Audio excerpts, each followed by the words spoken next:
Doamnelor și domnilor, bună ziua! Cu scuzele de rigoare, începem cu 30 de minute mai târziu această emisiune pe care o anunțasem de la 5:30, dar am niște explicații foarte bune. Domnule Georgescu Prea, primarul orașului Ovidiu, vă mulțumim că ne-ați primit aici și eu urmează după aceea să-mi cer scuze. Întâi vă spun bună ziua! Strămâine, bună ziua, bine ați venit! Suntem pe faleză, este un parc minunat aici și vreau să vă mărturisesc faptul că, în afară de traficul pe care l-am întâmpinat de la Constanța spre Ovidiu, eu m-am rătăcit prin parc. Adică, chiar o zic în direct și chiar recunosc, m-am rătăcit. Este un parc pe care vreau să-l dau ca exemplu celor de la Constanța, celor din municipiul Constanța. Și cred că dumneavoastră ar trebui să le spuneți cum se accesează fondurile europene, poate reușesc și dumnealor să facă un parc similar, ceva asemănător cu ce aveți aici. Asta să vă și laud, că după aceea urmează întrebările alea mai dificile. Da, mulțumesc, dar să știți că ceea ce vedeți astăzi nu este un proiect final. Este gândit pe mai multe etape, pe mai mulți ani de zile. Finalitatea va fi atunci când vom avea 2 km aproximativ de faleză pe malul lacului. Probabil în scurt timp, un an, doi, nu mai mult. 1 kilometru oricum l-am parcurs eu, vă zic sigur, până am nimerit unde trebuia să ne întâlnim, că nu a funcționat foarte bine Waze-ul. Văd aici că avem și posibilitatea, știu și eu, să ieșim pe lac, să ne plimbăm. Văd că sunt și terase. Înțeleg că vă faceți cherhana aici, domnul primar? Da, vom avea o cherhana în Ovidiu, într-adevăr. E un lucru pe care ni-l doream. Avem zona de faleză, de promenadă și pe bună dreptate oamenii întreabă, dar unde e zona de food, unde e zona unde putem servi o cafea sau apă și o vom avea, va fi a comunității, nu este a mea. Nu e a dumneavoastră? Din păcate nu, dar m-am asigurat că și cine vine după mine nu va avea nicio posibilitate să o ia, pentru că ne-am asigurat prin documente clare că rămâne a comunității, în sensul că este acolo vorba de un parteneriat public-privat. Sigur că nu primăria trebuie să facă lucrurile acestea, să se ocupe de business-uri, dar ne-am asigurat că terenul rămâne al primăriei pe toată perioada construcției și dezvoltatorul, cel care a gândit acest proiect, practic este pe terenul nostru. Și va aduce și rămâne Cherhaneaua și în condițiile în care este vorba despre un parteneriat, va aduce și profit primăriei, nu? Adică va plăti primăriei ceva. Fără niciun dubiu, trebuie să plătească o redevență anuală, fără niciun dubiu, da, așa este. Înainte să continuăm discuția despre proiectele din Ovidiu, aș vrea să vorbim puțin despre politică, pentru că ieri doar ce a avut loc nu știu cum se... conferința județeană de alegeri, alegeri. Da, alegeri, numai că era un candidat, un candidat pe un loc. Cred că lucrurile au fost dinainte negociate, stabilite, înainte să aibă loc votul, mă rog, votul, nu știu cum, mie mi-e greu să înțeleg altfel termenul de alegeri și de competiție. Am sesizat că nu mai sunteți vicepreședinte. Ce s-a întâmplat? Sunt membru în biroul permanent județean, am fost ales ieri. Într-adevăr, nu sunt vicepreședinte, am fost vicepreședintele PNL la nivelul județului Constanța timp de 4 ani de zile. Am fost onorat de această funcție. Sigur, astăzi sunt alți colegi, n-am candidat pentru această funcție, așa cum ați sesizat. Eu văd lucrurile în următoarea cheie. Unu, nu mi-am propus eu neapărat să transform lumea sau județul, ci mai degrabă să transform lumea în care trăiesc, adică lumea mea, orașul Ovidiu. Apoi, sigur că nu pot spune struguri sunt acri, acum n-am dorit să am în continuare funcția de vicepreședinte. Sigur că sunt alți colegi cu rezultate la fel de bune în PNL Constanța. Trebuie să vă spun faptul că am fost bucuros și onorat că în cursul conferinței de ieri seară am fost organizația noastră, organizația pe care o conduc și în continuare sunt președintele organizației PNL Ovidiu. Eu spun că una dintre cele mai puternice organizații. Am fost bucuros că am fost dați ca exemplu de către președintele Bogdan Huțucă ieri pe scenă, ca bun exemplu. La fel, domnul președinte Orban sau Sigrid Mureșan, europarlamentar, au adus în discuție și rezultatele orașului nostru. Sigur că ceva s-o fi întâmplat, poate că n-am făcut totul perfect și foarte bine, dar asta o să mă facă să fiu mai bun, mai puternic pe viitor, mai înțelept. Poate e nevoie de mai mult lobby și mai multe discuții. Am stat și am analizat ieri candidatura mea în BPJ și ajung la concluzia, trebuie să spun, știți foarte bine, eu sunt consilier eparhial și mă mai sfătuiesc cu un alt preasfinția sa. Și cred că poate fi citit în cheia aceasta de a face smerenie, ascultare, haideți să spunem așa. Și cred că, într-adevăr, după 4 ani de zile voi ieși mai întărit și probabil că voi avea șansa peste alți 4 ani de zile să candidez pentru o funcție mai mare. Ați spus de smerenie, înseamnă că n-ați fost suficient de ascultător, că eu, din ce înțeleg, acolo s-a stabilit clar. N-au fost câte 2 candidați pe un post. S-a tranșat problema dinainte. Tu acolo, primarul de la Ovidiu nu mai are loc. N-ați fost ascultător. Cu cine nu vă înțelegeți din conducerea județeană? Să știți că eu niciodată nu sunt ascultător. Trebuie să recunosc că, sigur că, până la urmă, ca orice om, avem și bune și rele. Într-adevăr, nu sunt un tip ascultător și nici măcar nu voi fi. Nici nu fac eforturi. Sunt așa cum sunt eu, dar sunt om de echipă. Asta este clar, sunt om de echipă. Să nu uităm că sunt primar al 3-lea mandat, cu rezultate destul de bune și deja în PNL am dus cel puțin în ultimele două mandate 8 rânduri de alegeri. Parlamentare, europarlamentare, prezidențiale, locale, toate cu rezultate excepționale, spunem noi, așa că sigur că vom munci mai mult și vom fi și mai buni. Nu doriți să spuneți cu cine nu vă înțelegeți de la județ, ci de la cine credeți că vi se trage de n-ați fost acolo în lotul câștigător de vicepreședinți? Da, eu n-am candidat până la urmă. Nu, a fost. Cred că a fost o înțelegere, adică vi s-a spus că nu... La timp cât n-am fost înscris pe altă poziție și că erau, sigur că au fost suficienți doritori, suntem un partid mare, acum am câștigat foarte multe funcții pe toate nivelurile, de la județ, primărie Constanța și așa mai departe și sigur că suntem mai mulți. Senatori și deputați, ceea ce este mult mai bine. A făcut cineva lista? A scris cineva lista? Și s-a supus dezbaterii? Să știți că așa se întâmplă în orice organizație și până la urmă așa trebuie să fie. Sigur că se discută pe un anumit nivel și că nu se lasă chiar totul la întâmplare, dar până la urmă, știți cum este, democrația trebuie să fie relativ controlată. Să știți că ce spuneți dumneavoastră, chiar dacă explicați așa elegant, pentru mine din afară nu sună chiar bine. O listă făcută de cineva și gata, vă convine bine, hai, discutați, dacă nu vă convine, vă bateți înainte și după aia votați, așa ridicați mâna, controlat. E mai elegant decât să ne batem între noi colegii, eventual, pe funcții. Așa că, atâta timp cât nimeni n-a candidat pe altă funcție, da, și supărați. Și să nu fie... Să știți că sunt relaxat și de așa pe subiectul acesta, adică noi avem mult de lucru și o să ne facem cât mai bine treaba pentru a crește. Am observat că nu sunteți așa cutremurat de situație, dar e bine că o lămurim.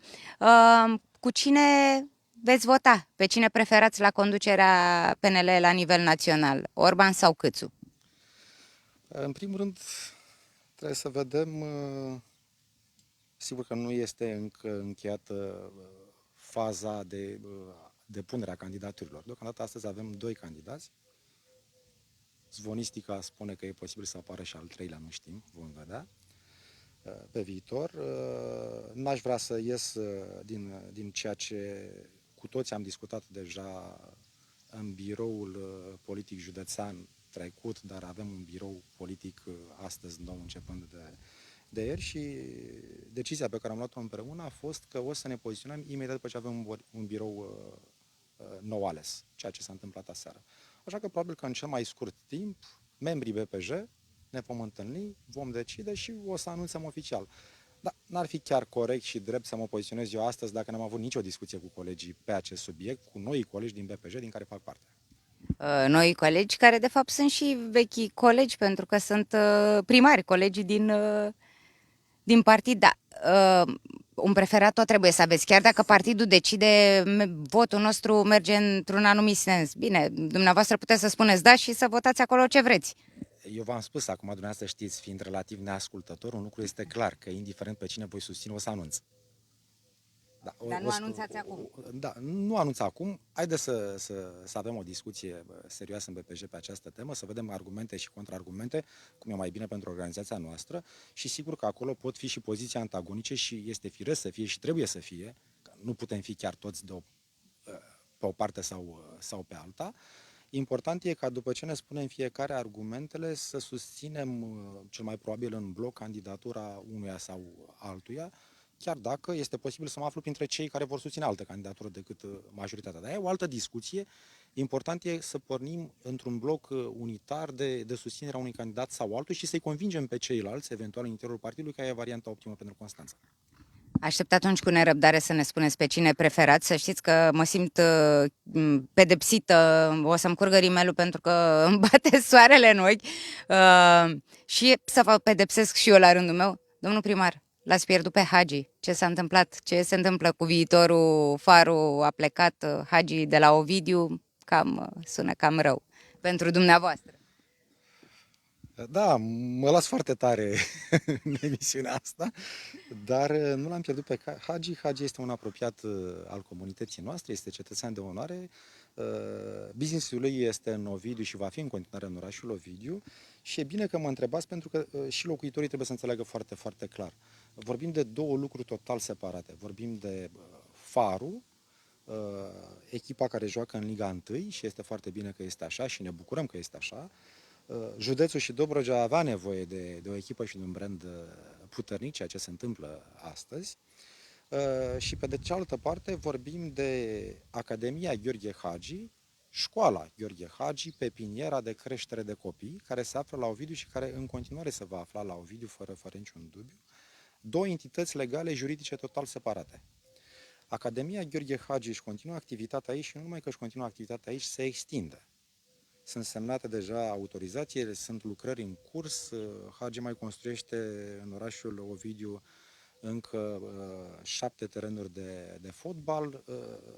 Sigur că se dezvoltă pentru o perioadă probabil mai scurtă de timp sau mai lungă. O să vedem, joacă în divizia 1 la Ovidiu până când se va termina sau se va face un stadion serios la Constanța, dar până atunci, chiar și în cupele europene, dacă va fi cazul, va juca la Ovidiu fără niciun dubiu. Iar la final, dacă acest lucru frumos se va întâmpla pentru județ și o să ajungem să avem un stadion și în Constanța, să știți că atunci Academia își va continua activitatea în orașul nostru și Academia este gândită pe un principiu destul de sănătos și serios, că până la urmă este vorba și de o afacere. Sigur că Hagi produce jucători pe care o să, fără niciun dubiu, o să-i ducă spre echipa mare atunci când este cazul, dar până la urmă poate să-i vindă la Steaua, la Dinamo sau la orice o echipă din țară și din lume. Acesta este business și pe pienierea ceea ce se întâmplă la Ovidiu. Iar, sigur că Farul joacă în Liga 1 și ne bucurăm. Și extinderea aceasta despre care vorbiți pe o suprafață de cât anume? Gheorghe Hagi a cumpărat acum un an de zile din privat încă aproximativ 5 hectare și se extinde pe suprafața aceasta. Da, înțeleg că și alte persoane la fel de cunoscute plănuiesc afaceri la Ovidiu sau încă nu s-a materializat nimic. Era la un moment dat un zvon. Nu este zvon, se întâmplă investiția deja. Vorbim de Simona Halep, a investit în Ovidiu în satul Culmea și în acest moment ea deja este în stadiu de autorizație de construire, așa că probabil că în cel mai scurt timp va demara și lucrările. Are deja o plantație de viță de vie, alta urmează și își va construi o cramă. Foarte frumos. Vă aduceți machedonii celebri aproape de dumneavoastră. Să știți că e o onoare pentru comunitatea noastră că și Gheorghe Hagi și Simona Halep investesc în Ovidiu, dar nu tot ceea ce se întâmplă în Ovidiu sau ceea ce poartă în numele orașului, cum este Cherhana Ovidiu, spre exemplu, se poate interpreta, nu totul este al meu sau al nostru Și vă dau un singur exemplu. Spre exemplu, în Poiana deja avem o cramă, eu spun că va fi renumită, deja există pe piață vinul, vin tânăr, o plantație ce e pe rod doar de vreo 2 ani de zile și se numește Podgoria lui Ovidiu, Podgoria Ovidiu. Are legătură cu Ovidiu, dar e vorba de un privat care își desfășoară activitatea acolo. Da, se întâmplă lucruri în Ovidiu, chiar dacă în ultima perioadă n-ați mai fost așa de, nu știu, n-ați mai ieșit în față să le prezentați, chiar se întâmplă și v-am spus, acum trecând peste faptul că eu am luat am făcut gluma aceea, chiar m-am rătăcit pe aici, că am sesizat nuferii, i-am admirat, am mai stat puțin să mă uit și la ei, că asta e. Când va fi gata zona aceasta de promenadă, ce vom mai găsi față de ce vedem deja? Ce putem face aici dacă venim să ne distrăm? Noi dezvoltăm zona și dezvoltăm activități în fiecare an. În primul rând, trebuie să fac o paranteză și comunitatea începe să întrebe, nu tot într-o comunitate trebuie să fie gratuit. Ușor, ușor trebuie să renunțăm și la lucrul acesta, dar o să povestesc și la unde vrem să ajungem în timp. Spre exemplu, în această vară am dat drumul pe această zonă la un beach bar, o investiție a unor tineri, dar o să mai discutăm pe acest subiect. Acum 2 săptămâni, în zona de lângă parcul nostru, în celălalt parc realizat tot pe fonduri, am venit cu o zonă, lângă spațiu de joacă pentru cei mici, am venit cu o zonă dedicată mămicilor și părinților în mod general, care au grijă de copii atunci când se joacă, o zonă de fitness. Este vorba de un proiect pe finanțare locală. Ne dorim și căutăm soluții împreună cu investitori privați să extindem parcul și promenada, așa cum spuneam, și se va întâmpla în cursul anului viitor. Pentru că nu insist pe Castru Roman, am tot discutat, dar suntem foarte avansați pe lucrări acolo. La anul finalizăm lucrarea și scopul nostru este să ajungem pe jos de la debarcadăr, de la Chirhana până la Castru Roman. Ceea ce trebuie să se întâmple, cam acesta este targetul nostru, să se întâmple în cursul anului viitor. Faleza, în afară de cea realizată de noi, de primărie pe finanțare europeană, continuă cu o faleză realizată din fonduri aduse de către privați, ceea ce este foarte bine pentru cartierul rezidențial Ovidiu Sud. Și practic o să unim aceste faleze printr-o investiție cea mai probabil a primăriei orașului Ovidiu. Discuțiile sunt foarte avansate pe subiect, iar în zona Castrului Roman, chiar pe strada Castrului, deja avem o rampă de lansare bărci realizate și cel mai probabil în vreo 2-3 săptămâni din acest moment, deja acolo pe locație este adus pontonul, o să-l vedeți pe malul apei și probabil că în vreo 2 săptămâni o să-l lansăm la apă, tocmai pentru că ne dorim un ponton și în acea zonă, în cartierul rezidențial. Vrem să creăm mai multe zone de atracție și de distracție și de plimbare și partea interesantă pentru această vară este că am descoperit niște tineri fantastici în orașul Ovidiu, îmi pun mare speranță în ei. Au venit la mine la începutul verii și de asta spuneam, revin la vechea paranteză, la faptul că nu totul trebuie să fie gratis, că asta mai întreabă locuitorii câteodată.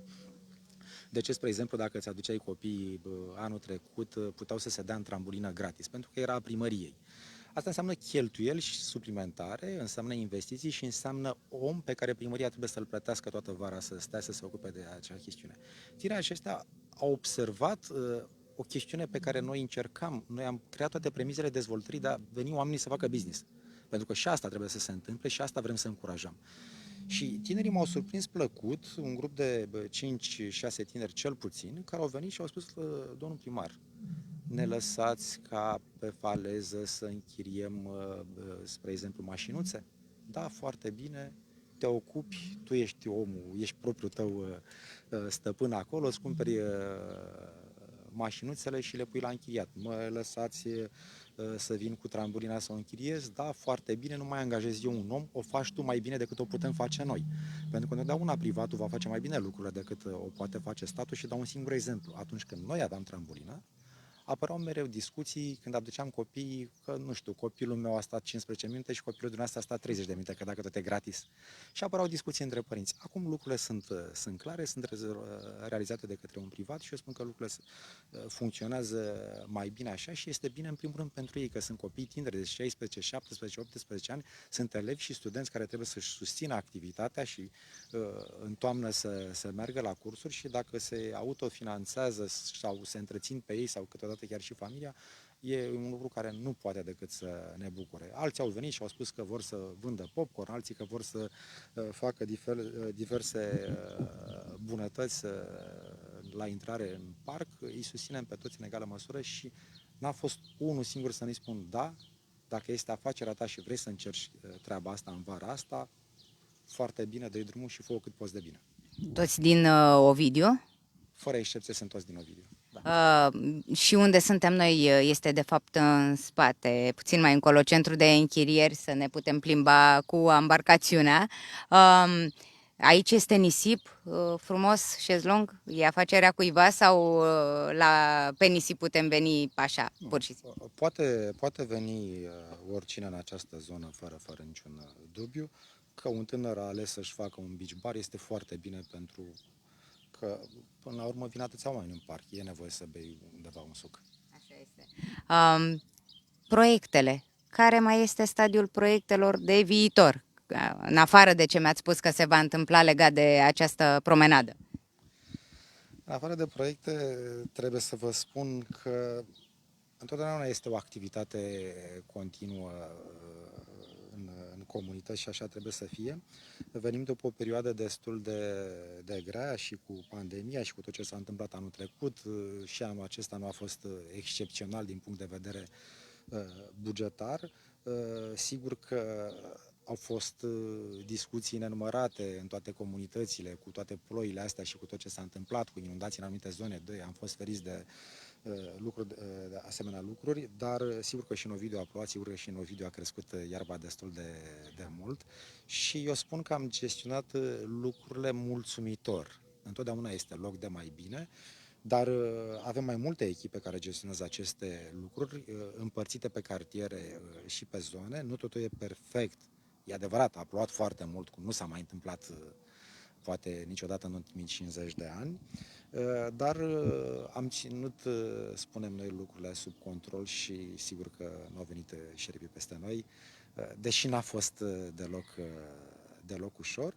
Apoi suntem într-o perioadă de pregătire de proiecte pe diverse axe de finanțare, în mod special pe finanțare europeană ne pregătim cât putem de bine și avem o echipă bună și experiență pentru a atrage fonduri europene, pentru că aici trebuie să maximizăm, până la urmă bugetul local este cum este și atragerea de fonduri europene este soluția maximizării. Sigur că vom depune și pe CNI și am depus pe proiecte guvernamentale și pe acest PNRR, probabil pentru toamnă sau la anul în primăvară, au fost în discuții pe subiectul acesta la nivel național și noi insist, dar avem proiecte pregătite și pentru PNRR și cu siguranță vom accesa o parte din fonduri și din PNRR. Încercăm și din bugetul local să facem lucrurile cât mai bine și să pregătim studii de viabilitate, proiectare tehnică și să facem toți pașii atunci când se deschid axe și uși să fim primii acolo pentru a accesa fonduri. Nu uităm ceea ce am promis în campania electorală, pentru că nu trebuie să uităm ceea ce promitem și la fel ne propunem să facem maxim posibil din tot ceea ce am promis în campanie. Sigur că ne resetăm atunci când este cazul și când poate împreună cu alte autorități locale găsim alte soluții și le înțelegem și pe acestea. Aici aș da un singur exemplu. Spre exemplu, am promis în campania electorală că vom face niște pasarele. După toate discuțiile cu reprezentanții Poliției Rutiere și Naționale și după o discuție destul de serioasă și de aplicată și destul de bună cu cei de la drumuri naționale, pentru că suntem pe un drum național, soluția optimă agreată de către toată lumea este nu să facem pasarele și aici o să spuneți gata, renunț, nu mai faci pasarele, ce se întâmplă, ne-ai mințit. În niciun caz, venim cu o soluție mai bună, care deja a fost pusă în aplicare, spre exemplu, în Constanța și am văzut cam în toate marile orașe. Salvează veți și am văzut că funcționează foarte, foarte bine. O pasarelă pe un drum național, asta mi-a explicat și cei de la drumuri naționale, nu are întotdeauna efectul pe care ni-l dorim, ba din contră se pot întâmpla accidente chiar mai multe. Nefiind un zid separator, oamenii nu întotdeauna estimează foarte bine și au impresia că am timp să trec, nu mai folosesc pasarela, hai să o iau pe aici pe unde știam eu. Trecerea de pieton, bineînțeles că nu mai există dacă e o pasarelă, nu mai e și trecerea de pieton pe dedesubt și atunci chiar se pot întâmpla accidente mai multe. Soluția optimă agreată de către toată lumea și în mod special de reprezentanții drumurilor naționale și am înțeles de ce este acest separator de sens, această alveolă gândită pe mijloc, cu gard metalic direcțional, astfel încât pietonul să-și îndrepte privirea spre trafic, spre mașini. Și, într-adevăr, cred că este soluția bună și eu estimez că în toamna acestui an să facem 2-3 separatoare, în mod special în zona școlilor, în zona liceului și a școlii gimnaziale. În rest, continuați proiectele deja începute, că erați lăudat campion, l-a atras fonduri alături, bine, și alți colegi de-ai dumneavoastră primari, dar sunteți acolo, în top. Fără niciun dubiu, noi am atras fonduri europene în valoare de aproape 10 milioane de euro, nu este deloc puțin pentru comunitatea noastră și în afară de fonduri europene atrase de 10 milioane de euro, încă aproximativ 8 milioane de euro am atras fonduri guvernamentale, ceea ce nu e deloc ușor. În total, aproximativ 18 milioane de euro care au fost aduși în comunitate pe diverse axe, pe diverse fonduri în cei 10 ani de zile de activitate, să spunem. Sigur că nu ne propunem să ne oprim aici. În momentul acesta, să știți că avem 3 șantiere deschise în Ovidiu. Vorbeam de Castor Roman, apoi vorbim de creșa cu program prelungit, un proiect ce va fi finalizat în toamna acestui an. Constructorul are termen până pe 31 octombrie, este termenul de finalizare a acestui proiect. Sigur că, iar dacă avem rele intenții, o să spună lumea, domnule, dar de ce nu se termină în septembrie și de ce nu-i dăm drumul în septembrie? Avem o creșe pe care o vom finaliza în 31 octombrie. Sigur că pe finanțare europeană lucrurile nu stau întotdeauna cum ne dorim noi și sigur că e impropriu spus că dacă la 31 octombrie vom avea, vă chinuiți, vă ajut? Nu.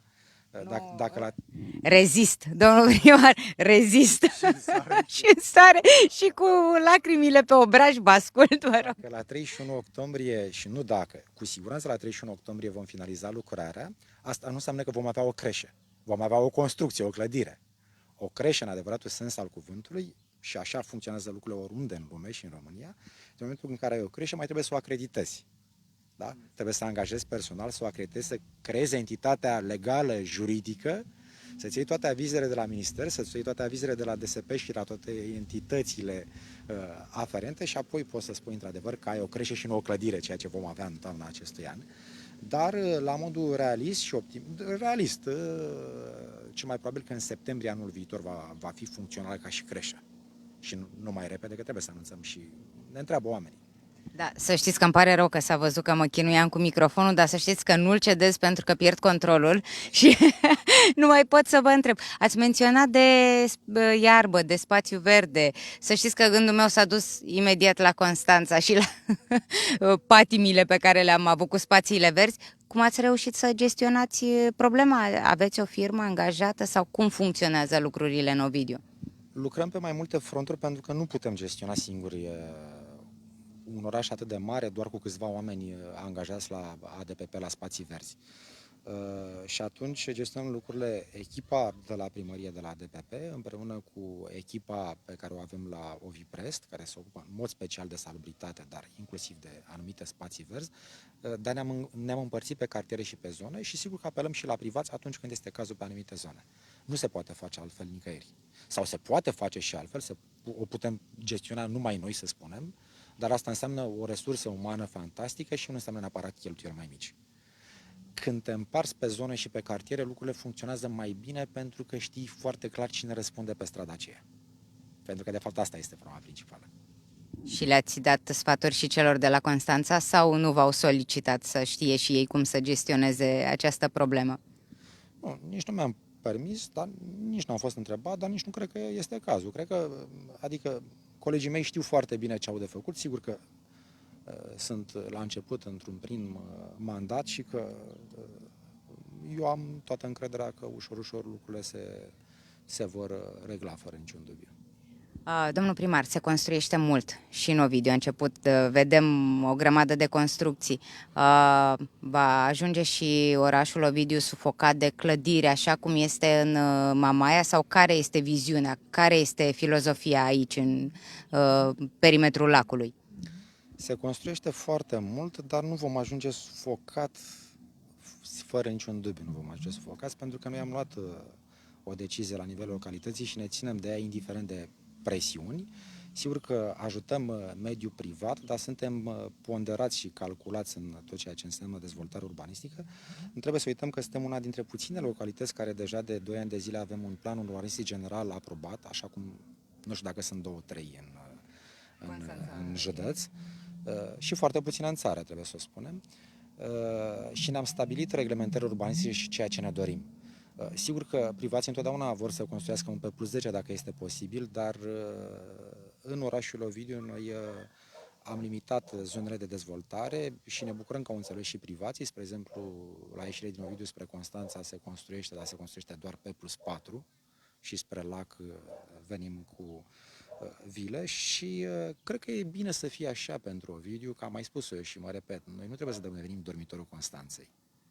Scopul nu este să ne extindem doar pe verticală, scopul este să mai și respirăm, să mai avem și parcuri și zone verzi și nu neapărat zone foarte aglomerate, dar asta ajută și pe dezvoltarea urbanistică și ajută inclusiv pe privați, că până la urmă, chiar dacă sunt mai puține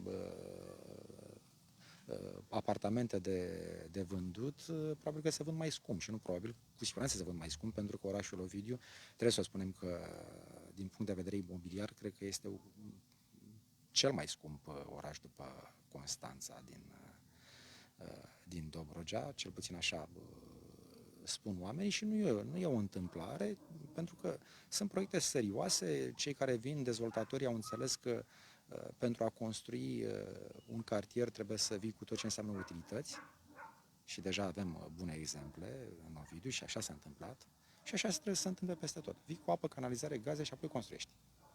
Nu le lași pe umerii primăriei, ci la sfârșit le cedezi primăriei.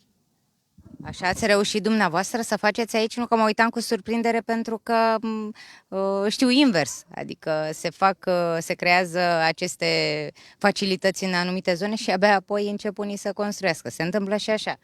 Le-ați spus condiție clară? În Ovidiu este clar o condiție pe care o punem în Consiliul Local atunci când aprobăm PUZ-ul. Nu se poate ca un dezvoltator să vină doar să împartă niște loturi, să-și cumpere un teren din privat, să împartă niște loturi și să le vândă. Ok, și cu străzile ce face?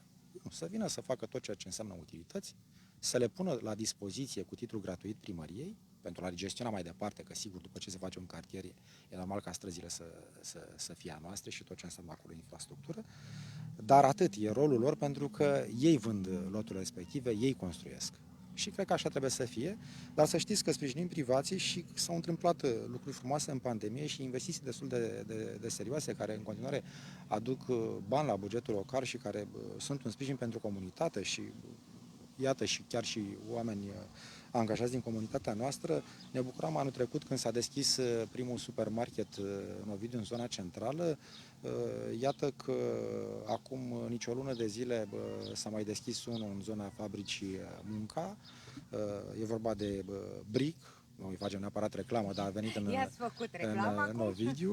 Atunci trebuie să continui cu cei de la Lucoil care au deschis în orașul Ovidiu, s-a întâmplat tot acum o lună de zile și să știți că vor veni și alți privați puternici. Se deschide încă un supermarket, probabil în cursul anului viitor, dar în acest moment să știți că se lucrează deja acolo.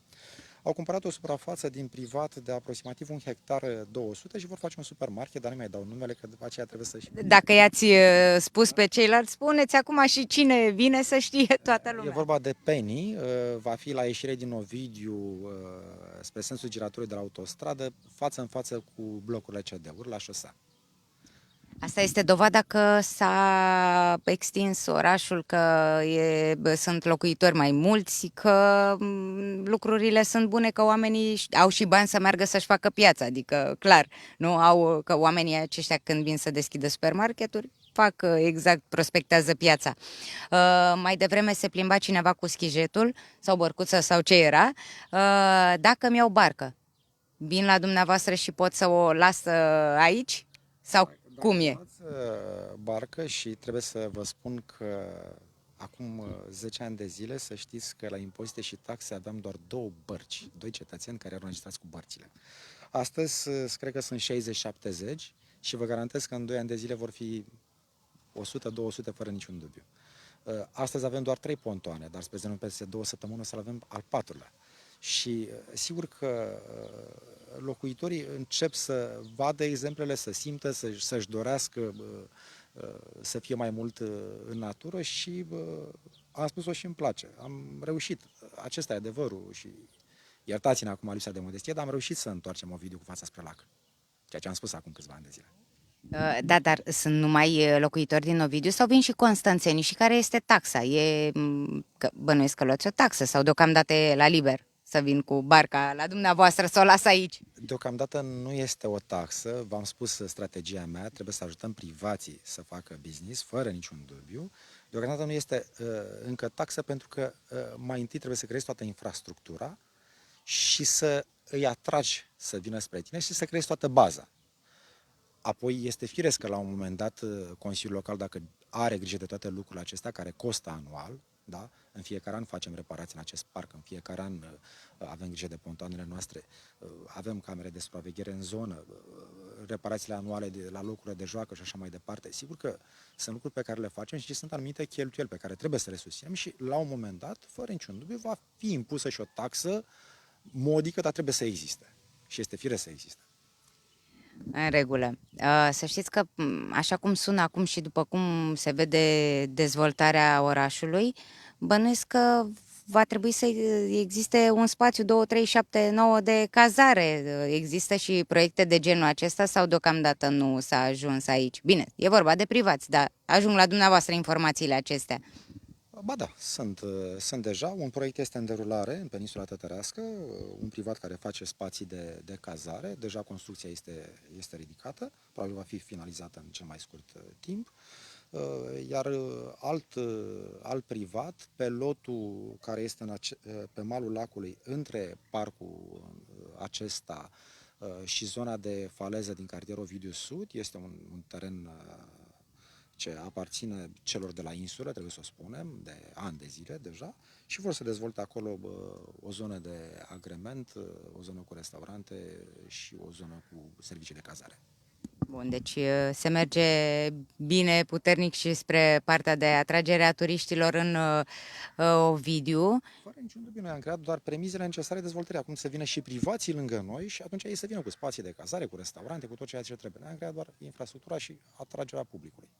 Și atragerea publicului, da, pentru că venim de zilele orașului Ovidiu la dumneavoastră. Și anul acesta ce se întâmplă? Da, trebuie să vă spun, vă așteptăm și o spunem și publicului și locuitorilor, dar e valabil pentru oricine. Sigur că intrarea este liberă. Dacă anul trecut n-am reușit să realizăm ziua orașului Ovidiu și e de înțeles, pentru că era pandemia. Sigur că nici anul acesta nu suntem neapărat foarte relaxați, dar oamenii simt nevoia să iasă mai mult după un an destul de dificil. Am decalat puțin, tocmai din cauza pandemiei, n-am mai realizat în mai, iunie și iată că deja am decalat un pic programul. Dar pe 31, deci sâmbătă viitoare, da, sâmbătă aceasta pe 31 iulie și 1 august, sâmbătă și duminică, avem un spectacol deosebit. O să spuneți că iar pot fi atacat pe subiectul ăsta, ok, dar de unde ați bani? Și de ce așa nume să onore? Sâmbătă și duminică, sâmbătă cap de afiș Teo Ros și un concert. Trebuie să mulțumesc doamnei director de la Teatrul Național de Operă și Balet, Oleg Danusi Constanța, cu care avem o colaborare foarte bine. Ați fost la Lacul Lebedor acum 3 ani de zile. A fost grozav, mi-a plăcut teribil. Da, anul acesta va fi la fel de bine sau chiar mai bine, că deja avem experiență, tot pe colaborarea cu ei, mulțumesc doamna director, vor fi prezenți pe scenă la Ovidiu, pe scena de pe apă, pentru că totul se va întâmpla pe scena de pe lac, de lângă noi, cu un concert pop-rock sinfonic, 96 de artiști de la Teatrul Național care vor urca pe scenă și vom avea ocazia să ascultăm, nu știu, ABBA, Queen, Freddie Mercury, Metallica, diverse piese vechi, într-o interpretare clasică de către cei de la Teatrul Național. Foarte mulți artiști, clar o cheltuială foarte mare. De ce simțiți nevoia să faceți așa totul să fie ceva grandios? Și nu v-am povestit ceea ce facem duminică și apoi vorbim și de bani. Duminică cap de afiș este Antonia, iar la final va fi Gheorghe Zanfir la Nai, împreună cu ansamblul Lăutari și Bodgros și o să spuneți de unde atâția bani. Corect, Și e corect. spuneați. Sunt mulți bani, nu? Adică nu știu, Destul de mulți bani, dar foarte puțin din bugetul local, aproape deloc. cum așa? În curs de o lună de zile am reușit să strângem bani din privat, 1.756.000 de lei vechi. 176.000 de lei, ceea ce nu e deloc puțin pentru plata artiștilor. Privații au venit lângă noi și susțin activitatea noastră și vrem împreună să facem o bucurie pentru comunitate. Dacă investesc în Ovidiu și dacă produc profit în Ovidiu și o parte din profitul lor se întoarce în comunitate, fără să întindem mâna și fără să le forțăm mâna, că trebuie spus și asta, da? Pentru că de fiecare dată vorbesc cu ei deschis, nu facem nicio presiune și sunt privați care mă întreabă, domn primar, cum pot să ajut, cu cât trebuie să ajut? Nu trebuie să ajuți, ci doar dacă poți, dacă ai avut un an bun și dacă ai avut profit. Și dacă consideri că poți și vrei, trece ce sumă vrei în contract. Totul se întâmplă oficial, se face contract de sponsorizare și se virează bani în contul primăriei, se face rectificare bugetară și se direcționează sumele pentru evenimentul acesta, așa că v-am povestit de unde vin banii. Da, Diferența am pus-o noi, care înseamnă undeva aproximativ 10.000 de euro, să spunem. Ceea ce nu înseamnă un efort bugetar în condițiile în care am strâns 1.700.000 și ceva din privat. Dar să știți că nu e ușor. da, e uimitor ca agenții economici din Ovidiu să dea așa o sumă pentru organizarea zilelor orașului. Și să știți că vorbim doar de agenți economici care își desfășoară activitatea în orașul Ovidiu. Mi-am imaginat că de asta am și zis că n-ar fi fost așa, n-aș fi văzut logica. Ei asta au făcut pentru comunitate. Întorc binele, da, clienții lor cumpără de la ei, ei întorc binele comunității. Da, spuneam că n-aș fi văzut logica să vină, nu știu, din altă localitate. Mă gândesc că cei de la Constanța ar dori să sponsorizeze la Constanța. Bine, ei nu doresc pentru că nu le place cum sunt abordați, da. Acesta este comentariul meu, desigur. Ce să zic, domnul primar, să ne mai spuneți odată la ce oră putem veni de zilele orașului, de la ce oră începând, pentru că deja este clar, eu cu soarele am terminat astăzi prietenia. De aceea, pentru că e foarte cald, o să începem seara, la ora 7 începem activitățile. Trebuie să o spunem că am vorbit doar de mari artiști care vor fi pe scenă. Sigur că avem și alte colaborări, dar ceea ce facem în fiecare an în cadrul zilelor orașului Ovidiu și mă țin, e un must-have, trebuie obligatoriu, întotdeauna urcă pe scenă în deschiderea marilor artiști, numai artiștii noștri din Ovidiu. E o chestiune obligatorie, sunt ai noștri și trebuie să-i promovăm, să-i ajutăm. Sunt foarte buni, sunt niște copii de excepție și o să-i urcăm pe scenă să-i arătăm comunității. Domnule primar, să știți că vă mulțumim foarte mult pentru acest interviu. Ne oprim aici până nu mi cade mâna de tot și până nu mi se văd lacrimile.